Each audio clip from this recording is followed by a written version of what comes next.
What kind of force could drive demons, the embodiment of evil itself, to plead for mercy? And why would Jesus, with all his authority, grant their strange request to enter a herd of pigs? Picture this: a desolate shoreline swept by wind, a foreign land crackling with unseen tension. A man, ravaged by torment, emerges from the shadows. A town, held captive by fear, watches helplessly. And a herd of animals races toward an end no one saw coming. This isn't just a tale of healing. It's a moment of divine confrontation, where spiritual forces collide, and one decision reveals a deeper truth. Why the pigs? Why this place? And what did Jesus understand that turned this bizarre encounter into a moment of revelation for the ages? By the end of this journey, you'll discover a hidden dimension of faith, power, and spiritual authority that could reshape how you see your own battles. So if you're ready to peel back the layers of one of the Bible's most mystifying moments, hit that like button, subscribe, and come with us. Trust me, you won't want to miss what's coming next. What kind of land could send shivers down the spine of even the most seasoned traveler? Picture a place where the wind carries whispers of unseen forces, where rugged hills and shadowy caves hold secrets that the locals dare not speak aloud. This was the Decapolis, a cluster of 10 cities sprawling across the eastern shores of the Sea of Galilee, a region where the orderly world of Jewish tradition gave way to a vibrant, chaotic blend of Greek, Roman, and local cultures. Unlike the sacred precincts of Jerusalem, where every meal and ritual bowed to the law of Moses, the Decapolis pulsed with a different rhythm. Here, pigs, creatures branded as unclean in Leviticus 11:7 and Deuteronomy 14:8, grazed openly on the hillsides, their presence a bold defiance of Jewish purity laws. For any Jew stepping onto this soil, the sight of these animals was more than a cultural shock. It was a visceral reminder that they had crossed into a world where the familiar rules no longer applied. The Decapolis wasn't just a geographic oddity. It was a spiritual crossroads, a place where the sacred and the profane collided in ways that unsettled the heart.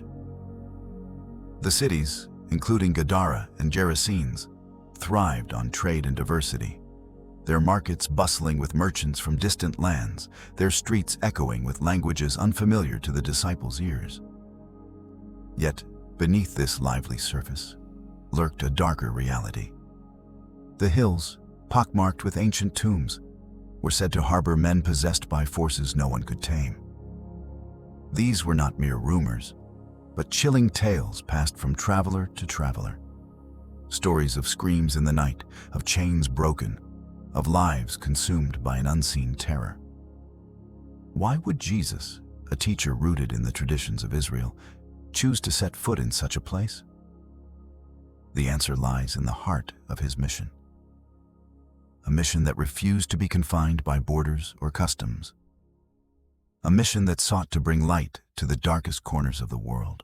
For the disciples, this journey was nothing short of disorienting. They were men of Galilee, accustomed to the synagogues where prayers rose like incense and the Torah governed every aspect of life. To stand in a land where pigs were not only tolerated but raised for profit was to feel the ground shift beneath their feet. The very air seemed charged with an otherworldly tension, as if the Decapolis itself was holding its breath, waiting for something or someone to break the silence. Jesus' decision to come here was no accident. It was a deliberate act, a bold declaration that his power extended beyond the boundaries of Israel. As Paul would later write in Ephesians 2:14, he came to tear down the dividing wall of hostility between Jew and Gentile, to forge a new people united by grace. But as the disciples surveyed the unfamiliar landscape, their hearts likely wrestled with questions. What was their teacher planning? And what kind of power would he unleash in this strange, forbidden land? The Decapolis, with its blend of cultures and its whispered tales of darkness, was more than a backdrop. It was a stage set for a divine drama. The tombs carved into the hills were not just resting places for the dead. They were symbols of a world gripped by spiritual desolation. The pigs, grazing unashamedly, were not just livestock. They were emblems of a culture unbound by the laws that shaped Jewish identity. Jesus' arrival here was a signal that something monumental was about to happen, something that would challenge every assumption about who he was and what he came to do.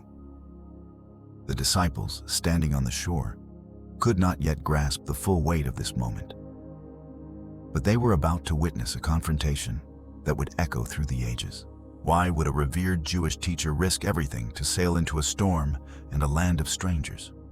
The journey to the Decapolis began not on solid ground, but on the churning waters of the Sea of Galilee, where a sudden, violent storm tested the courage of Jesus' disciples. As recounted in Matthew 8:23-27, the boat rocked wildly under the assault of towering waves, the wind screaming through the darkness as if nature itself sought to bar their way. These were no ordinary men aboard the vessel. Among them were fishermen like Peter and Andrew, men who knew the sea's moods as well as their own. Yet, even they were gripped by fear, their voices trembling as they cried out for salvation, certain that death was near. In the midst of this chaos, Jesus lay asleep in the stern, his face serene, untouched by the storm's fury. What kind of man could sleep through a tempest that terrified even seasoned sailors? The disciples' panic stood in stark contrast to Jesus' calm, a calm that spoke of a power beyond human understanding. When they shook him awake, pleading for rescue, he rose without a trace of fear. With a voice that cut through the howling wind, he rebuked the storm. "Peace, be still." Mark 4:49. In an instant, the waves fell silent, the wind ceased, and the sea lay smooth as a mirror under the starlit sky.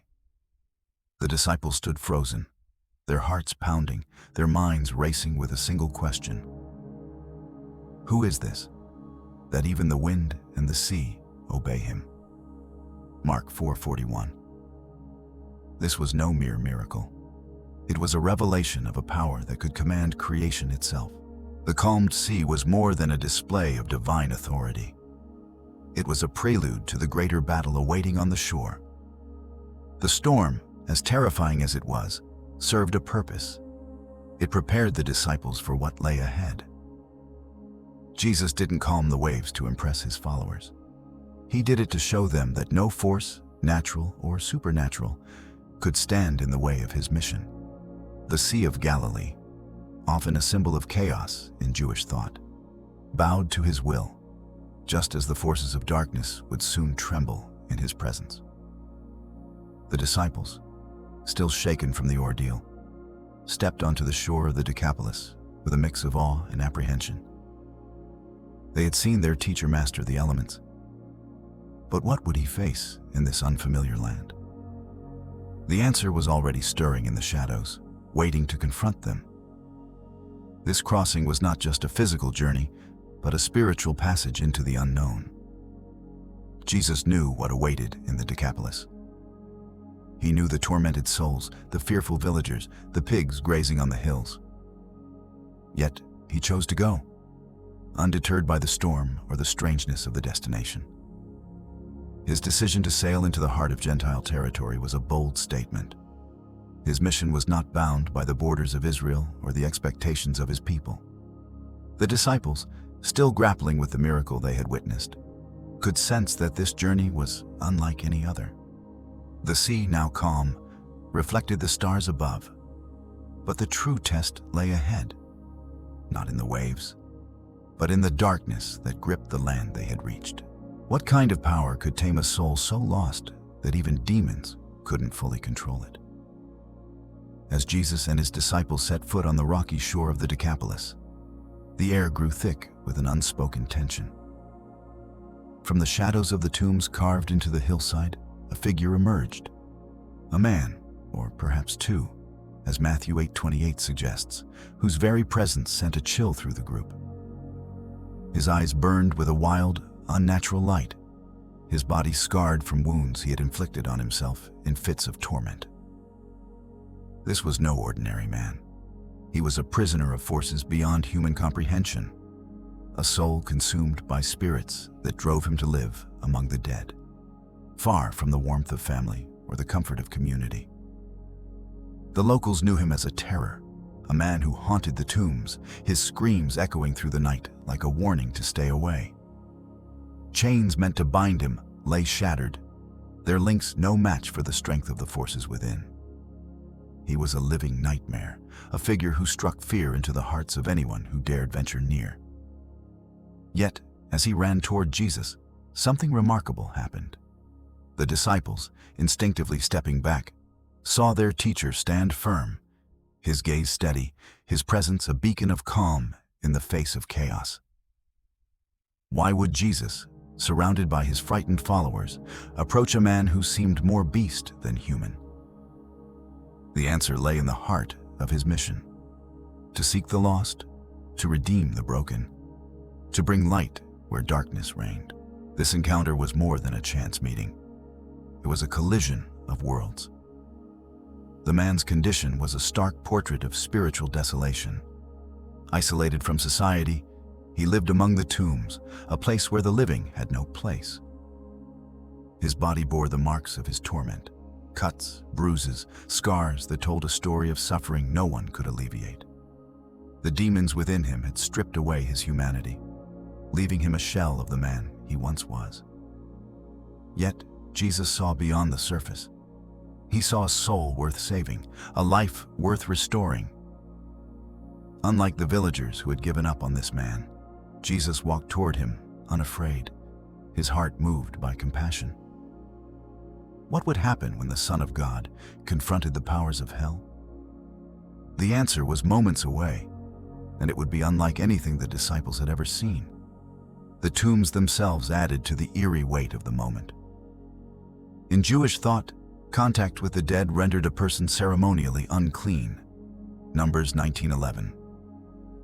For Jesus to approach this man, living among the graves, was to step into a realm of defilement, a place where purity and holiness seemed impossible. Yet, his presence transformed the very nature of the encounter. This was no ordinary teacher. This was the one who could make the unclean clean, who could bring life to places marked by death. The disciples, watching from a distance, could feel the tension building, their hearts caught between fear and anticipation. They had seen Jesus heal the sick and calm the sea, but this was different. This was a battle against forces they could not see, forces that held this man in a grip stronger than any chain. The stage was set for a confrontation that would reveal the true extent of Jesus' power and the desperation of the darkness that opposed him. Why would creatures of darkness tremble before a man they knew could destroy them in an instant? As the tormented man from the tombs rushed toward Jesus, his wild cries piercing the air, something extraordinary unfolded. The voices that spoke through him were not his own. They were the voices of demons, spiritual forces that had held him captive for years. Yet, in the presence of Jesus, these entities did not attack or defy. They cowered. According to Matthew 8:29, they cried out in desperation, "What do you want with us, Son of God? Have you come here to torment us before the appointed time?" This was no mere acknowledgement. It was a confession of terror, a recognition that the man standing before them was no ordinary teacher, but the divine authority they could not resist. The demon's words reveal a chilling truth. They knew exactly who Jesus was. Unlike the crowds who debated his identity or the disciples who still grappled with questions, these forces of evil saw him for what he truly was: the Son of God, the one with power to judge and destroy. Their mention of an appointed time hints at a deeper reality, one echoed in Jude 1:6, which speaks of fallen angels reserved for a final judgment. The demons feared that Jesus' arrival signaled an early reckoning, a premature casting into the abyss they dreaded. Why would beings so malevolent, capable of tormenting a man to the brink of madness, shrink in fear before a single command? The answer lies in the absolute sovereignty of Jesus, a power so vast that even the darkest forces could only submit. This moment was a revelation not just for the demons, but for anyone watching. The disciples, standing at a cautious distance, must have felt their hearts race as they heard these spirits proclaim Jesus' divine title. The contrast was striking. While human hearts wavered in doubt, the enemies of God spoke with certainty, trembling at the truth they could not deny. James 2:19 declares that even the demons believe and shudder. Here that shudder was palpable, their voices laced with panic as they faced a power they could neither challenge nor escape. The question lingers: if even demons recognize the authority of Jesus, what does it mean for us to stand in his presence? This confrontation was more than a clash of forces. It was a glimpse into the cosmic order, where light reigns supreme and darkness has no choice but to bow. The fear of the demons wasn't just about their immediate fate. It was about the endgame they knew was coming. Their plea revealed a desperate awareness of their limits, a knowledge that their time to wreak havoc was finite. Jesus' presence in the Decapolis wasn't just a fleeting visit. It was a preview of the ultimate victory he would secure through his death and resurrection, as Colossians 2:15 would later affirm, when he disarmed the powers and authorities and triumphed over them. For the disciples, this moment was a lesson in the making, a chance to see their teacher not as a healer or prophet, but as the king whose authority extended over every realm, seen and unseen. The demon's terror was a testament to that truth, setting the stage for a request so bizarre it would stun everyone present. What hidden desperation drove demons to beg for a herd of pigs as their refuge? In a twist that no one could have anticipated, the demons, trembling before Jesus, didn't plead for mercy or fight to stay in the man they possessed. Instead, they made an astonishing request. "If you drive us out, send us into the herd of pigs." Matthew 8:31. Nearby, grazing on the hills, was a massive herd. Mark 5:13 estimates around 2,000 pigs, a staggering number that underscored the region's economic reliance on these animals. But why pigs? Why would spiritual beings, capable of tormenting a human soul, seek shelter in creatures considered unclean by Jewish law? The answer lies in a mix of desperation, symbolism, and the destructive nature of evil. The demons' plea was born of fear. They knew Jesus' command was inevitable. He would not allow them to continue their reign of terror over the man. Faced with the prospect of being cast into the abyss, a place of confinement for evil spirits, as hinted at in Luke 8:31, they sought a temporary escape.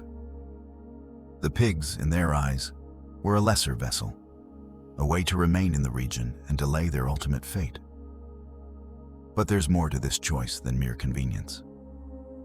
In Jewish culture, pigs were the epitome of impurity, forbidden as food and shunned as symbols of defilement.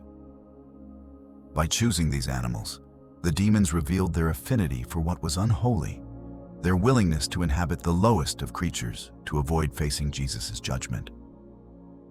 It was a desperate gamble, a last-ditch effort to cling to their influence in a world slipping from their grasp. The moment Jesus granted their request, the scene erupted into chaos.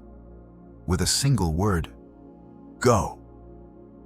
He released the demons from the man, and they surged into the herd. What happened next was nothing short of cataclysmic. The pigs, suddenly seized by the same malevolent force that had tormented the man, went berserk. Hooves thundered, dust rose in clouds, and the entire herd, 2,000 strong, charged toward a cliff overlooking the Sea of Galilee. In a matter of moments, they plummeted over the edge, their bodies crashing into the waves below in a collective drowning that left the onlookers speechless. The sheer scale of the destruction was staggering, a visual spectacle that burned itself into the memory of everyone present. Why would Jesus allow such a dramatic and costly act? Was it a judgment, a demonstration, or something deeper? This event wasn't just about the loss of livestock. It was a revelation of the demons' true nature.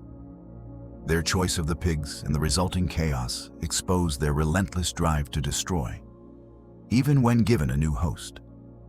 The man they possessed had suffered years of torment, but the pigs met an immediate, violent end, as if the demon's presence was too toxic for any living thing to bear. John 10:10 captures this truth. The thief comes only to steal and kill and destroy. The pig's fate was a vivid illustration of that mission, a warning of what evil unleashes when left unchecked.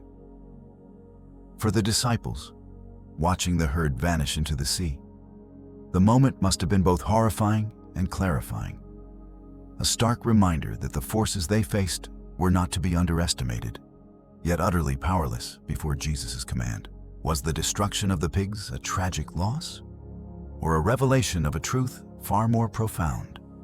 The image of 2,000 pigs plunging into the Sea of Galilee wasn't just a shocking spectacle. It carried layers of meaning that resonated on both cultural and spiritual levels. For the Jewish disciples, the pigs were more than animals.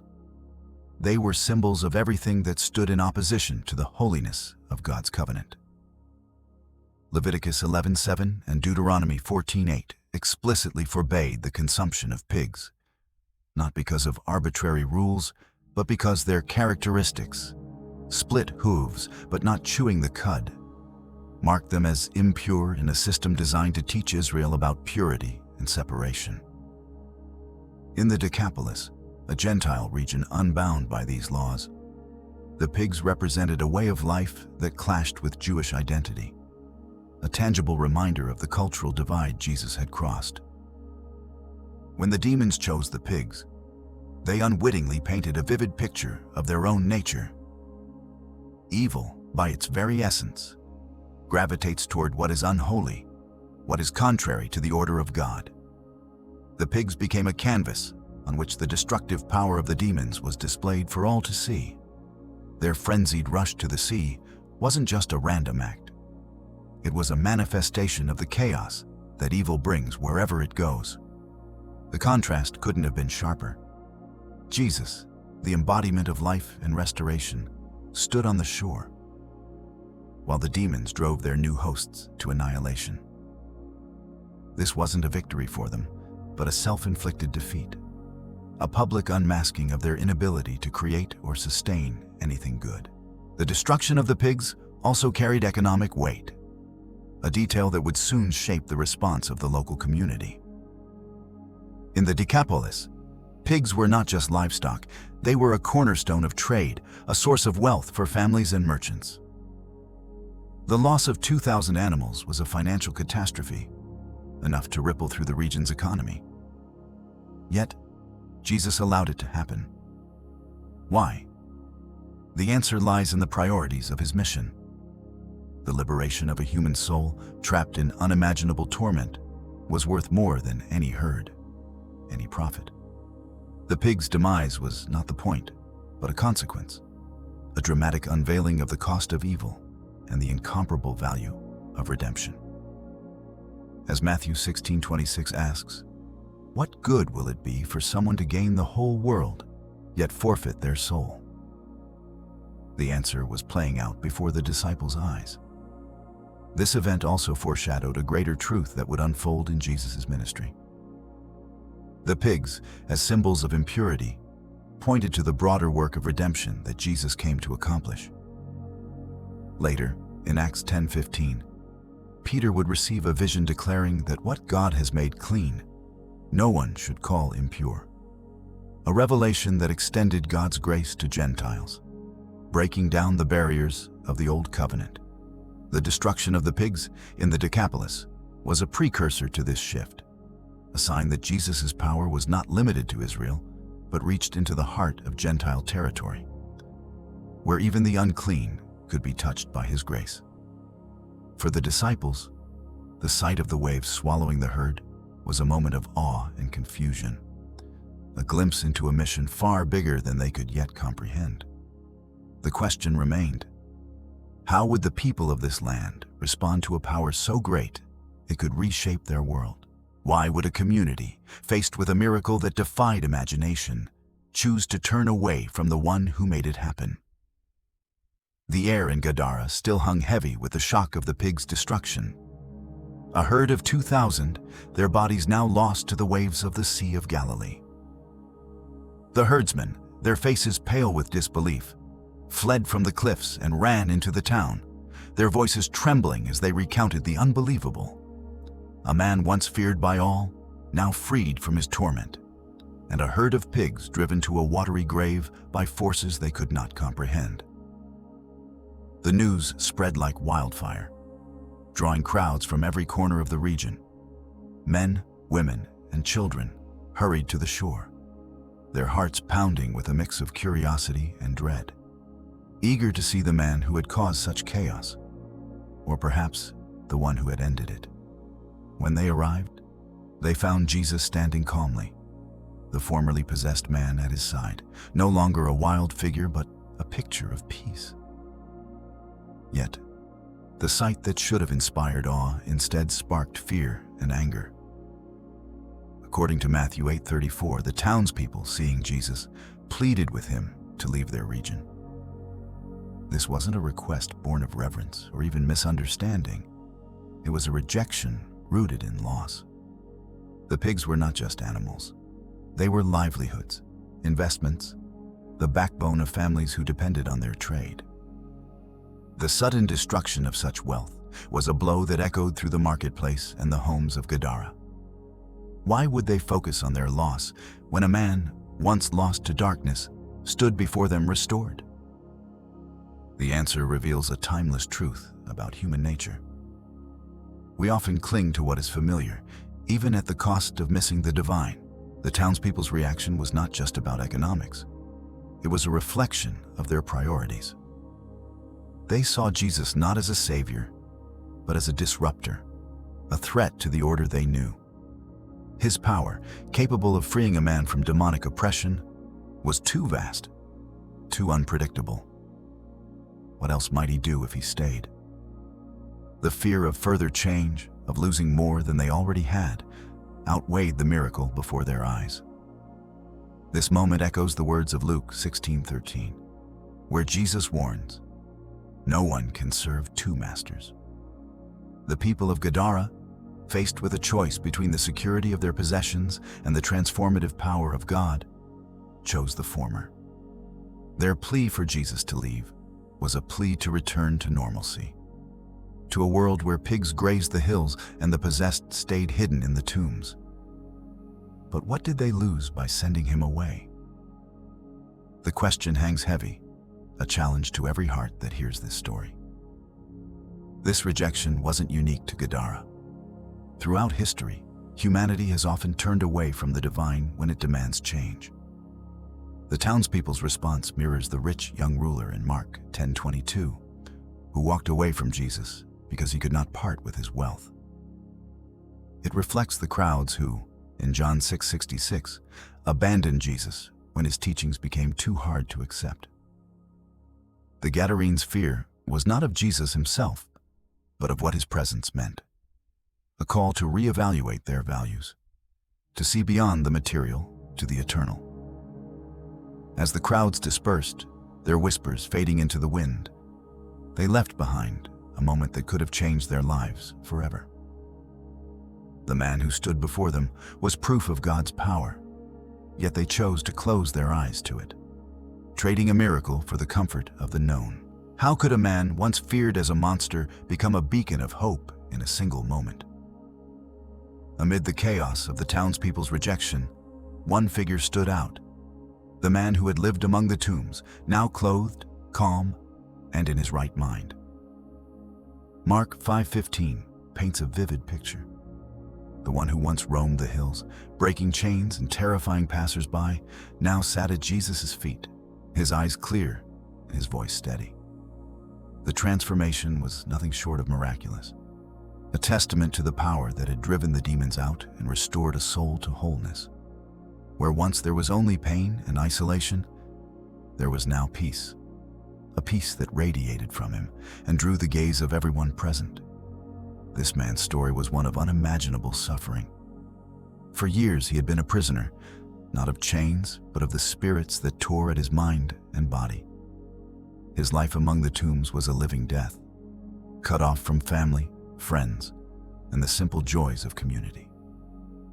The scars on his skin told of nights spent in agony, his cries a haunting reminder of a humanity stripped away. Yet, Jesus saw what no one else could: a soul worth saving, a life worth redeeming. With a single command, he shattered the chains of oppression, giving the man back his dignity, his future, his hope. What must it have felt like to breathe freely for the first time in years, to look into the eyes of the one who had set him free? The gratitude in his heart was evident. For Mark 5:18 tells us he begged to follow Jesus, to stay by the side of the one who had given him everything. Jesus, however, had a different plan.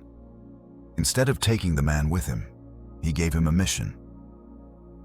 Go home to your own people and tell them how much the Lord has done for you and how he has had mercy on you.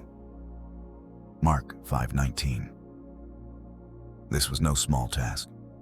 The man was to return to the very community that had feared and shunned him, to stand before those who knew him only as a terror and proclaim the power of God. His transformation was not just personal, it was a witness to the world. He became a living testament, a walking miracle whose story would echo through the Decapolis, reaching ears that might never hear Jesus' voice directly. Acts 1:8 would later call believers to be witnesses to the ends of the earth. And this man was among the first, carrying the light of grace into a region steeped in darkness. The contrast between the man's response and the townspeople's rejection is striking. While the crowd turned away, he turned toward Jesus, his heart overflowing with gratitude. His story is a reminder that those who experience God's mercy often become his most passionate messengers. The man who once lived in the shadows now walked in the light, his life a bridge between the Gentile world and the kingdom of God. His presence in Gadara, telling of the Lord's mercy, was a seed planted in a land that had rejected Jesus, a seed that would grow in ways no one could foresee. What kind of impact could one transformed life have on a community? The answer lies in the ripples of his testimony, spreading hope where fear once reigned. What would you choose if the presence of Jesus demanded a change you weren't ready to embrace? The story of Gadara is not just a historical event. It is a mirror held up to every heart, reflecting the choices we make when confronted with the divine. The townspeople's rejection and the freedman's transformation point to a central truth. Jesus' power is limitless, but its impact depends on our response. The miracle on that shore was a glimpse of a kingdom where no soul is beyond redemption, where no darkness can withstand the light. Yet, it also revealed the human tendency to prioritize the temporary over the eternal, to cling to what we know rather than embrace what God offers. The events in Gadara were a preview of Jesus' broader mission, one that transcended cultural and religious boundaries. His decision to work a miracle in Gentile territory was a bold declaration that his grace was for all people, not just the chosen of Israel. Romans 10:12 echoes this truth. There is no difference between Jew and Gentile. The same Lord is Lord of all and richly blesses all who call on him.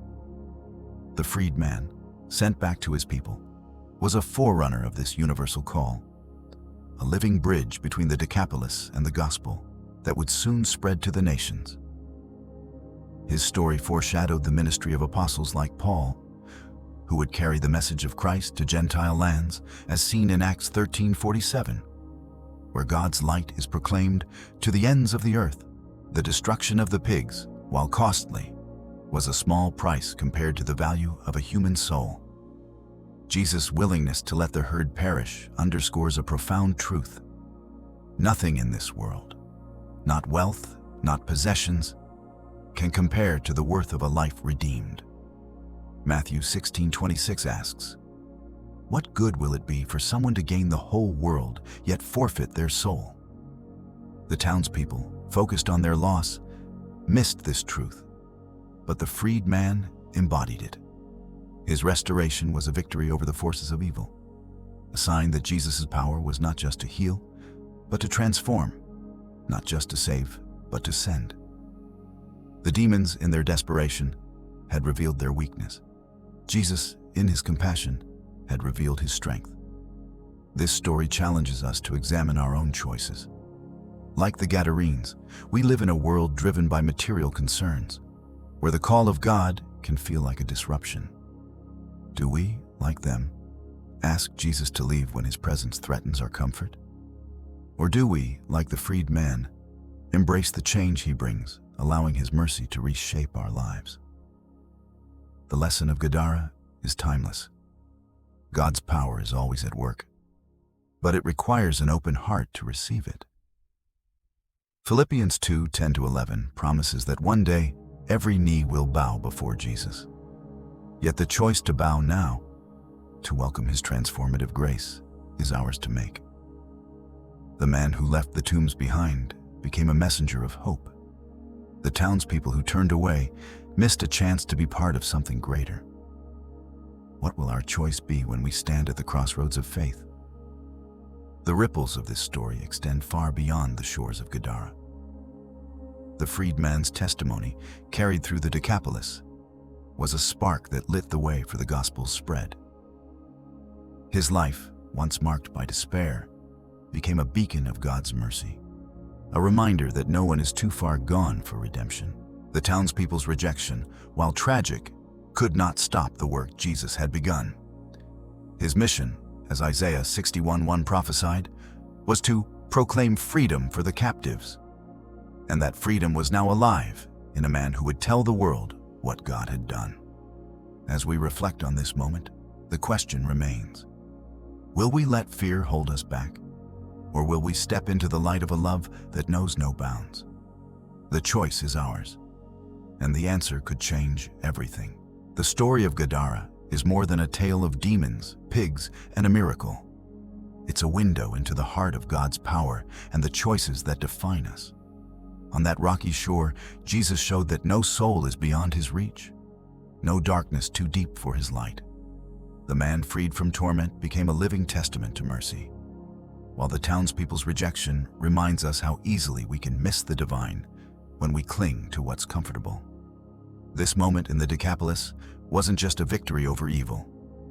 It was a promise that God's grace knows no boundaries, reaching even the farthest corners of a world in need.